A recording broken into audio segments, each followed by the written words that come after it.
today is all about. That is what this moment is all about. Because it is about how we respond to crisis. And in crisis, some people waver, some people shrink, some people choose to bow to cynicism and to give up our future and to say that all hope is lost. That is what a lot of people do in crisis. But the people who change the world are the people who refuse to accept who refuse to accept our decline. They're the people who understand and know that our future is whatever we choose it to be. And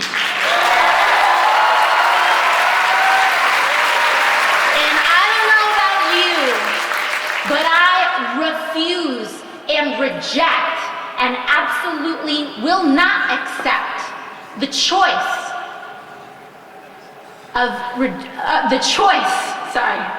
I refuse to accept the choice of leaving a planet that is diminished and dying to the next generation. I refuse to choose that. And because we refuse to choose that, then what we have no choice to do is to act. We have to act. Because all of us, whether you're here in Iowa or whether whether you're my family from the Bronx or from Puerto Rico, all of us are being impacted by the climate crisis. Every single one of us. There are folks, almost right after I got sworn in, there was a Republican member that told me that caring about the climate was elitist. Yeah, elitist. As though billionaires aren't buying up their enclaves thinking they can protect themselves from this. What's elitist is thinking this isn't a problem. What is elitist is thinking that you can buy yourself immunity from the floods and the wildfires and the droughts. That is what is elitist. What's elitist is thinking that you can sit on a pile of money and you'll be okay while your neighbors aren't. That is elitist. And it's a bunch of bull.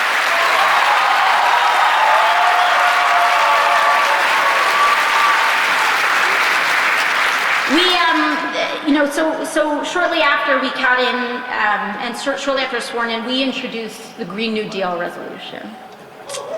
And immediately, the reactions were all over the place. I mean, anyone who has had the misfortune of turning on Fox News understands how fixated they are. And, but it is very powerful, because since then we've had several hearings, and we've known and seen almost a conspiracy, in a way. Because ExxonMobil knew exactly what was happening and exactly what was going to happen in the 1970s. Let's talk about the truth. Let's talk about brass tacks. Because what they did is that they had an inkling that carbon emissions could increase global temperatures to unsustainable levels due to the burning of fossil fuels. They knew this, they had that inkling. So they dumped tons of money in scientific studies in the 1970s.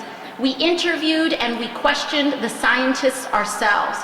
They had models going back decades predicting 415 parts per million in the year 2019, in the 1970s. And what did they do? Did they change their models?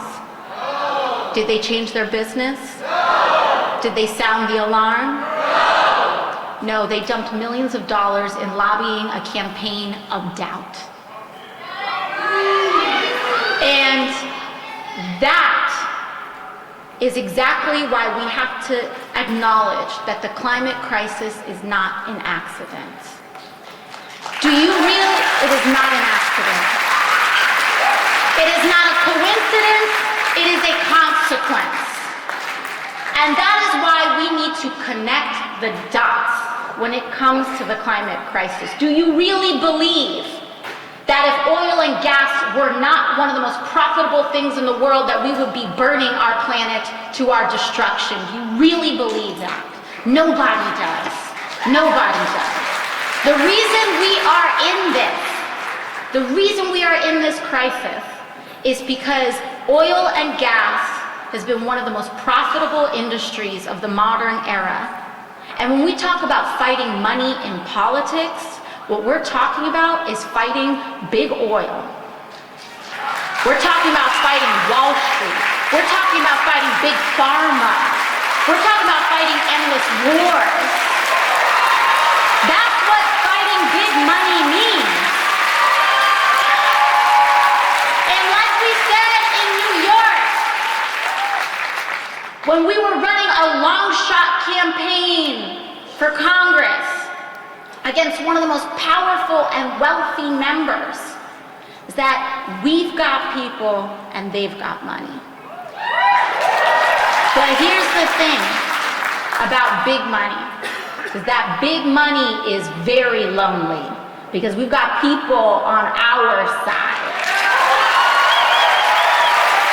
The thing about billionaires is that there's not too many of them.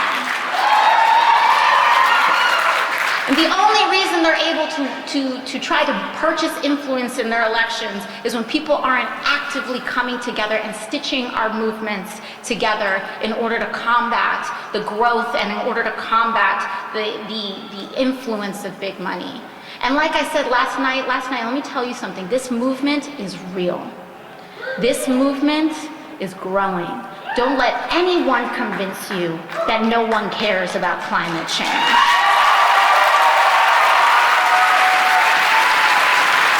Last night, we were in Council Bluffs, Iowa, and held the largest rally of the presidential cycle last night in Council Bluffs, in Iowa. 2,400 people in Council Bluffs last night to talk about these issues. Because we know, and one of the things that I said last night, is that there's a lot of talk about unity. There's a lot of talk about unity in this moment, but very little talk about what we're unifying under. Because the thing is that Trump is a symptom. He is a symptom of much deeper problems. He didn't fall into the White House. He didn't fall in there. He was elected, which means we've got deeper issues to deal with, because there was a lot of discontent leading up to that moment. So there is no way that we're going to get through this moment without guaranteeing health care to every American. We can't, because here's the thing, is that we can beat him, but we have to vaccinate ourselves against something like this ever happening again. And the way we inoculate ourselves from late-stage, hyper-capitalistic concentration of wealth among the very, very few is with a labor movement. The way we inoculate ourselves from continuing to burn up our planet at unsustainable level, triggering feedback loops that we have not even begun to comprehend, is by honoring indigenous wisdom and allowing it to guide our climate policy.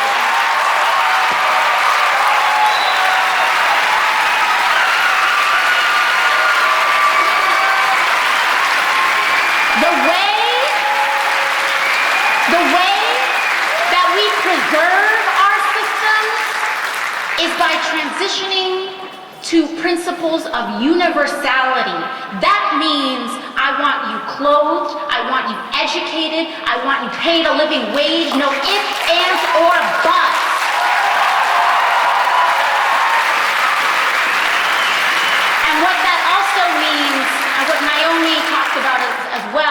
is directly, consciously combating white supremacy in the United States of America.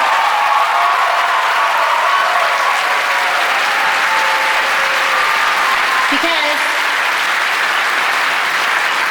I, for the life of me, cannot understand why we are panicked about, why we get so panicked about terrorist activity all over the world, and we don't seem to recognize it in our own backyard.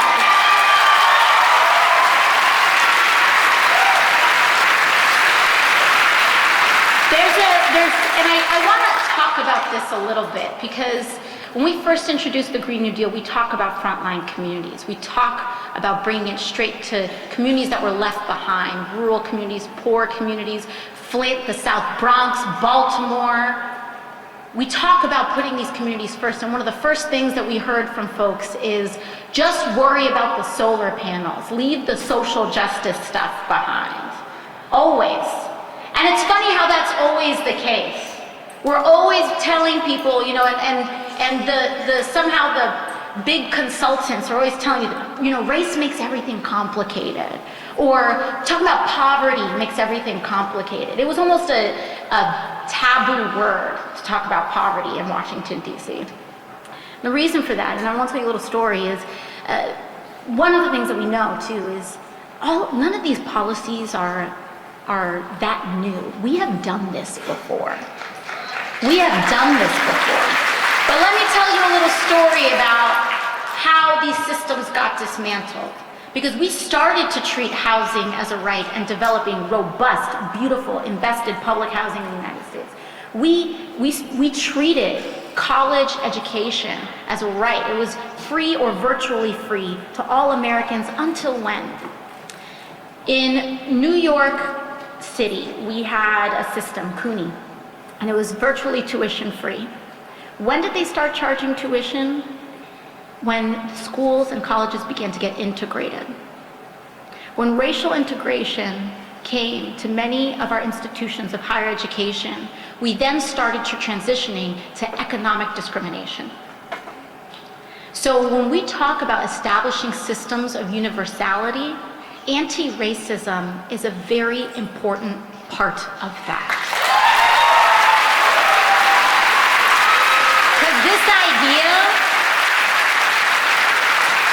Because this idea that, you know, neoliberalism just, et cetera, just dismantled it, what were the tools of that?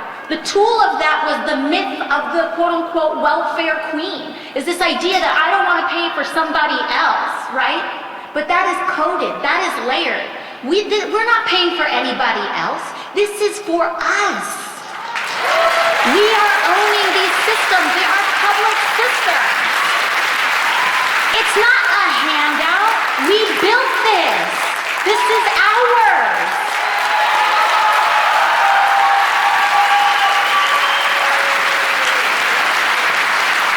There are folks that are trying to completely purchase our political system, running as Republicans and now tossing in their hats as Democrats in the field as well. But what we're here to say is that in a democracy, it shouldn't matter how much money you have. What should matter is whether you vote, whether you caucus, whether you turn out. It's the numbers, it's the people, it's a movement.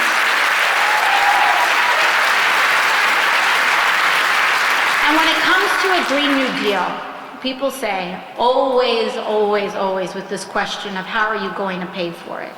As though we're not paying for it now. As though the Midwest wasn't underwater this year. As though 3,000 Americans didn't die in Puerto Rico in Hurricane Maria. As though Hurricane Katrina didn't happen. As though sea levels aren't rising. As though California isn't on fire. How do we pay for that? The way we pay for this is with a people-powered movement. We're going to come together, invest our systems, and decide that instead of paying for our destruction, we're going to pay to come together and rebuild this nation. Thank you very much. And with that, I introduce to you